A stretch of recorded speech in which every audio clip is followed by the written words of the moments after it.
Você é uma pessoa que se preocupa demasiadamente com a opinião dos outros? Você perde o sono ao saber que alguém falou mal de você? Você fica abalado diante de críticas e julgamentos? Se a sua resposta for sim, eu quero lhe convidar a ficar comigo até o fim deste vídeo, porque eu vou compartilhar com você a minha experiência. Meu nome é Karina. Eu sou uma mulher em busca de autoconhecimento e conhecimento do alto. E eu quero compartilhar com você todo o conhecimento que eu tenho adquirido até aqui. E qual é a finalidade para que eu esteja buscando este conhecimento? Você pode estar se perguntando e eu quero responder para você. O meu desejo é descobrir a minha identidade em Deus, para que eu possa verdadeiramente conhecer a sua vontade e cumprir o propósito de Deus para a minha vida e levar outras mulheres ao mesmo desejo, ao mesmo objetivo. Por isso que eu estou aqui agora com vocês no YouTube, a fim de compartilhar todo o conhecimento que eu tenho adquirido até aqui. Compartilhar com você também a minha experiência de vida, para que você não precise cometer os mesmos erros que eu cometi até aqui. Se esse tipo de conteúdo te interessa, eu quero convidar você a se inscrever no canal, ativar o sininho e convidar você, minha amiga que está aí do outro lado. Venha, vamos junto comigo empreender essa jornada em busca de ser uma nova mulher, em busca de conhecer o real propósito para o qual você foi criada. Qual o propósito para o qual Deus te criou? Você quer viver este propósito? Você quer conhecer verdadeiramente a Deus, a sua identidade como mulher cristã, como esposa, como mãe, como estudante das Escrituras, como uma profissional? Então, fica aqui comigo. Assiste os vídeos, vem aqui comigo, vamos aqui começar esta longa jornada em busca de ser uma nova mulher. Então, já quero começar aqui o conteúdo do vídeo. E, gente, eu vou deixar muito claro. Eu preciso fazer isso, deixar claro para vocês. Eu vou falar a partir da minha experiência de vida, daquilo que eu tenho aprendido na palavra de Deus, aprendido com outros homens e mulheres que têm muito a nos ensinar. Ok? Então vamos começar pensando o que leva uma pessoa a ter esse tipo de comportamento que eu tinha, de me preocupar, de se preocupar com a opinião dos outros. E aí eu me deparei com dois pontos muito interessantes. Dois motivos que respondem essa pergunta.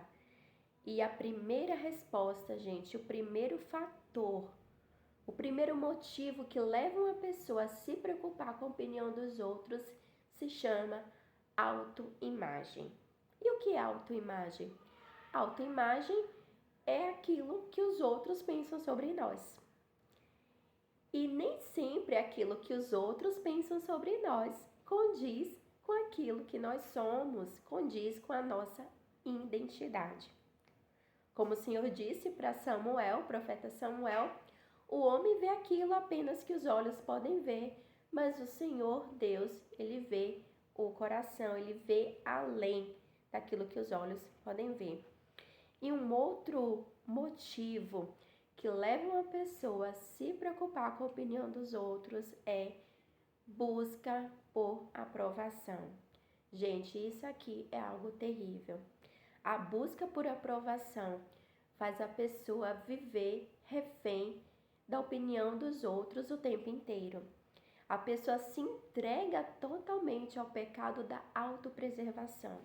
Ela se preserva o tempo inteiro, ela se policia. Por quê? Porque ela quer agradar todo mundo o tempo inteiro. Então ela se molda como um camaleão, se molda ao ambiente em que ele está.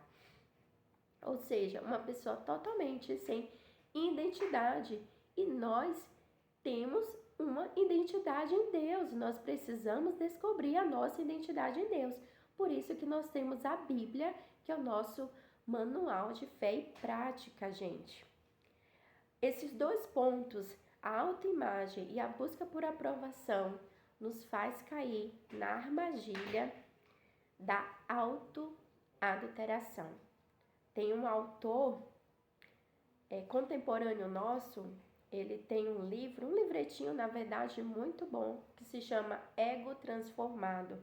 E nesse livro ele fala muito sobre isso, sobre esse desejo absurdo, desenfreado, que muitas vezes a gente tem de querer agradar todo mundo o tempo inteiro, ou de ser aquela pessoa que é muito melindrosa, que se machuca, que fica chateada facilmente, aquela pessoa que está o tempo todo preocupada com a opinião dos outros.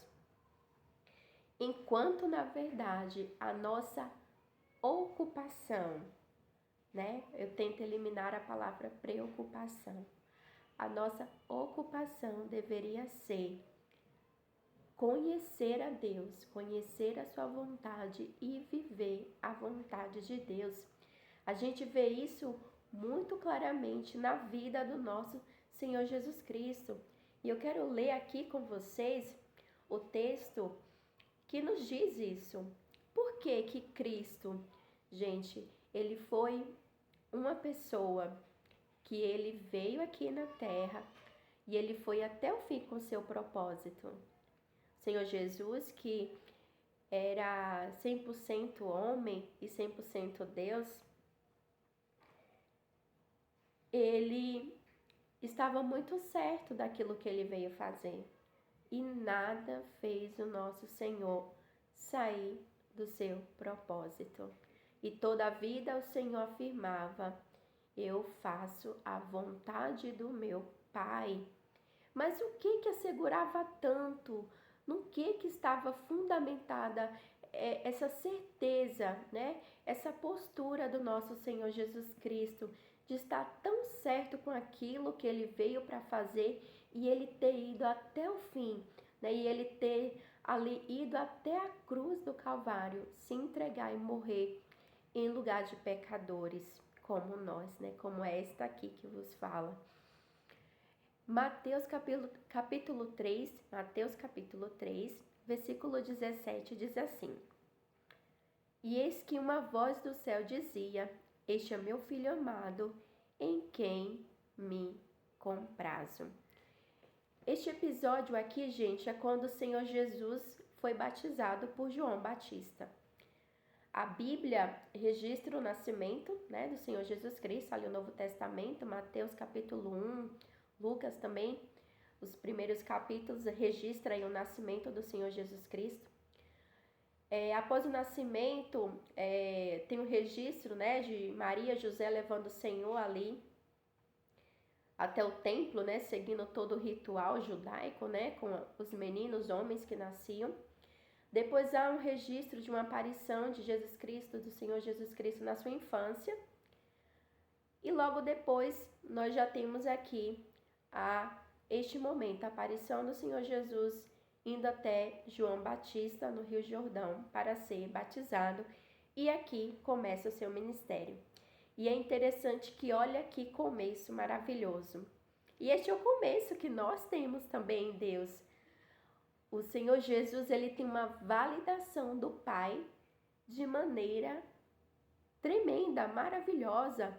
Ao sair das águas ali, ao ser imergido das águas, o Espírito Santo desce sobre o Senhor Jesus Cristo, né, como uma pomba ali na forma corpórea de uma pomba, e uma voz brada dos céus: Este é o meu Filho amado, em quem eu tenho todo o meu prazer. Olha que fantástico! No início do seu ministério, o Senhor Jesus Cristo já recebe uma validação, nossa, de acabar com tudo, né? Na nossa linguagem de hoje, do Senhor Deus. Mas, gente, é interessante o que começa a acontecer depois daqui. Imediatamente após ser batizado, se você continuar lendo o capítulo 4 de Mateus, você vai ver que o Senhor é conduzido pelo Espírito Santo ao deserto. E ali ele é tentado pelo diabo. E um dos primeiros questionamentos na tentação de Satanás ao Senhor Jesus é exatamente qual? Lançar dúvida sobre a sua identidade, a sua filiação. Satanás vai olhar para Cristo na sua audácia e vai falar assim: se tu és filho de Deus, né? Manda que essas pedras se tornem pães. Né? Se tu és filho de Deus, olha, está escrito, né? Então, assim, qual foi a primeira tentação de Satanás com o Senhor Jesus Cristo? Lançar dúvida na sua identidade, sobre a sua identidade. Mas o Senhor Jesus mostrou que quem sabe verdadeiramente a sua identidade em Deus, lança peso naquilo que Deus falou sobre si e não na opinião dos outros. A gente vê que Eva fez o contrário. Eva ouviu ali, Eva e Adão também, da mesma forma. Eva ouviu ali toda a orientação de Adão, que Adão tinha recebido de Deus, e Adão passa ali a orientação para Eva a respeito de não comer do fruto do conhecimento do mal e de tudo aquilo também que ela poderia desfrutar. Mas quando ela ouve a conversa da serpente, ela atribui mais peso à palavra da serpente do que a palavra do seu marido, que foi a primeira pessoa que ela viu ao vir a este mundo, a pessoa que ela já estava ali convivendo há muito tempo. E olha só, a gente vai ver que ao longo do mistério do Senhor Jesus Cristo aqui, em todo o tempo haviam pessoas duvidando, a sua família duvidou, as pessoas que conheciam ali o Senhor duvidou de que ele era verdadeiramente ali naquele contexto o Messias prometido, o Salvador prometido na palavra de Deus para salvar o seu povo. Então, por que o Senhor não se abalou? Porque ele sabia quem ele era.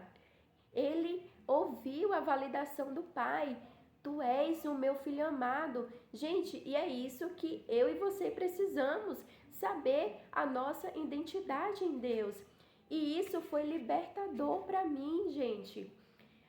Para que eu parasse com essa postura de falar assim: Senhor, eu estou dando validade mais à palavra de pessoas.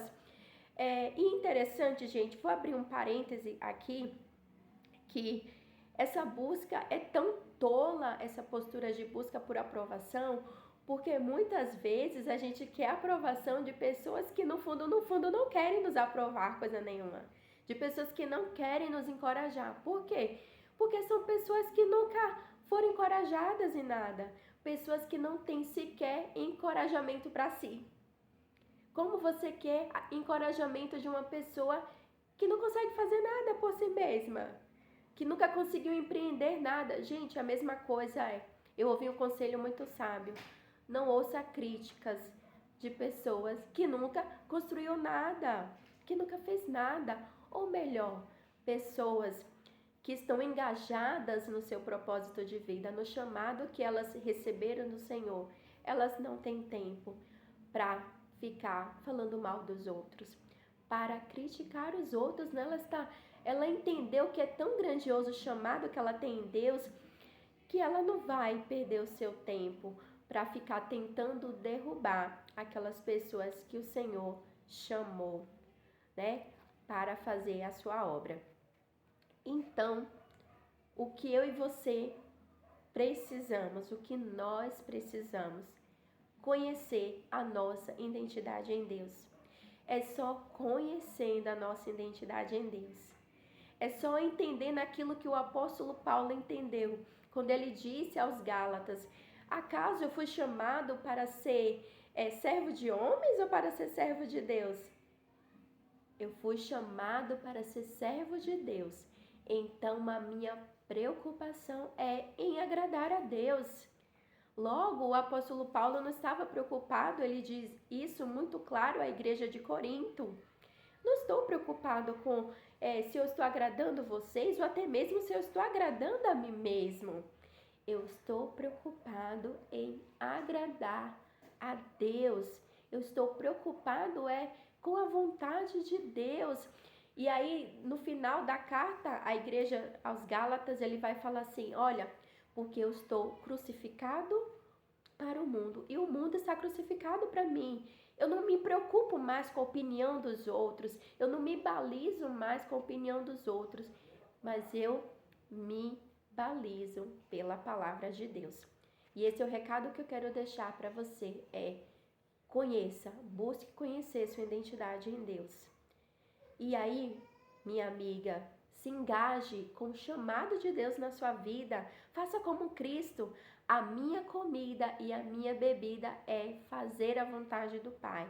Assim, você não vai mais perder tempo se preocupando com quem falou ou deixou de falar, com quem se agradou ou se desagradou, com quem está lhe criticando a fim de lhe desencorajar, a fim de lhe entristecer, né?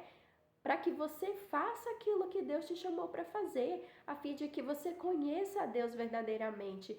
E a gente só vai fazer aquilo para o qual o Senhor nos chamou para fazer, quando a gente verdadeiramente conhecer ao Senhor. E o Senhor Jesus Cristo, ele tinha esse relacionamento com o Pai, enquanto ele esteve aqui, né? Um relacionamento tão maravilhoso, a ponto de do Senhor ter feito tantas coisas, tantos milagres, tantos prodígios e maravilhas. E a única coisa que os discípulos pediram para o Senhor foi: Senhor, nos ensina a orar. Ou seja, Senhor, qual é o segredo desta comunhão que o Senhor tem com o Pai? Que mesmo tão cansado, afadigado, exausto, o Senhor sobe o monte ainda na madrugada e vai orar. Qual é o segredo dessa comunhão com o Pai? Nos ensina, Senhor. E o Senhor nos ensina na sua palavra como que nós podemos ter esse deleite em Deus, conhecendo a Deus. Tá bom, gente? Este era o recado que eu tinha para vocês, para falar como que você pode se libertar desse fardo, desse jugo aí de viver preocupado com a opinião dos outros.